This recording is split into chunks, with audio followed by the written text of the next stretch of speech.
अस्सलाम वालेकुम वरहमतुल्लाहि वबरकातुहू। इंशाल्लाह जी बहुत जल्द आप लोगों की बाकायदा तजवीद के साथ कुरान पाक को पढ़ने की क्लासेस शुरू हो जाएंगी।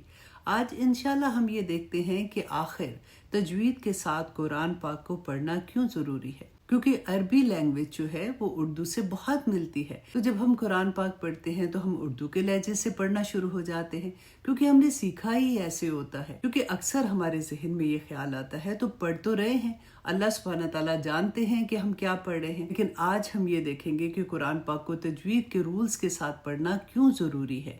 तो आइए सबसे पहले हम देखते हैं कि क्या नमाज में सूरा की तलावत में हरूफ की गलत अदायगी से नमाज बातिल हो जाती है। इसमें हम सबसे पहले देखेंगे कि तलावत में लहन का क्या बयान है। लहन जो है वो कहते हैं गलती को, कि जैसे हम तलावत करते हैं, कुरान पाक पढ़ते हैं या नमाज में कुरान की तलावत करते हैं, तो उसमें जो हमसे गलती हो जाती है उसका बयान क्या है। उसकी दो किस्में हैं। सबसे पहले तो आप देखिए कि लहन खफ़ी। लहन खफ़ी किसको कहते हैं कि लहन खफ़ी मकरूह है। ठीक है, अब आप देखिए कि लेकिन इससे बचना भी ज़रूरी है। अब दूसरा लहन क्या है। एक लहन का मतलब मैंने आपको बताया ना कि गलती, एक कहते हैं लहन खफ़ी और दूसरा कहते हैं लहन जली। लहन जली के लुग़वी मानी है बड़ी और ज़ाहरी गलती करना, यानी मखारिज, सिफ़ात लाज़िमा और हरकत में गलती कर जाना। लहन जली हराम है, क्योंकि तलावत कुरान में ऐसी गलती बसा औक़ात गुनाह कबीरा का सबब बनती है। और अब हमने जो पहले देखा था कि लहन खफ़ी क्या है, तो जो कि मकरू है, तो लहन खफ़ी की मिसाल पहले हम देख लेते हैं कि छोटी गलती को लहन खफ़ी कहते हैं। और छोटी गलती कौन सी है। मिसाल के तौर पर इख्फा के बजाय इजहार करना, जैसे कुन, तुमको कुन, मतलब नून को वाज़े करके कुन तुम पढ़ना, जबकि असल में हमें इसको कुन तुम, इसको इख्फा करके पढ़ना होता है।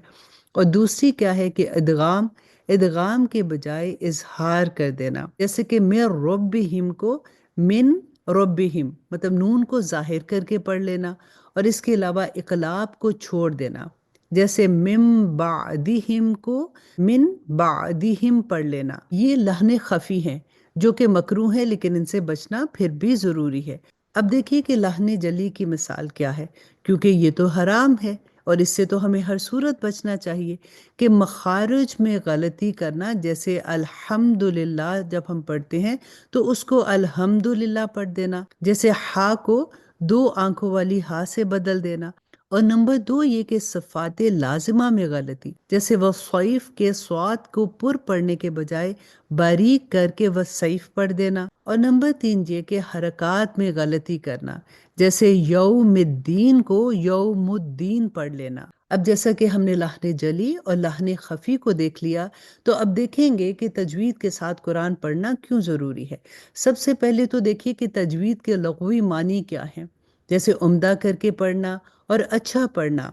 और इसके इस्तिलाही मानी क्या है कि कुरानी हरूफ को उनके मखारिज और उनकी सिफ़ात के साथ अदा करना। और अब ये बात नोट कर लीजिए कि अक्सर बड़ी गलतियां हरूफ के मखारिज और सिफ़ात दुरुस्त ना होने की वजह से होती हैं। और नतीजा फिर क्या निकलता है कि मखारिज और सिफ़ात में माहिर होने को ही हकीकत में तजवीद कहा जाता है।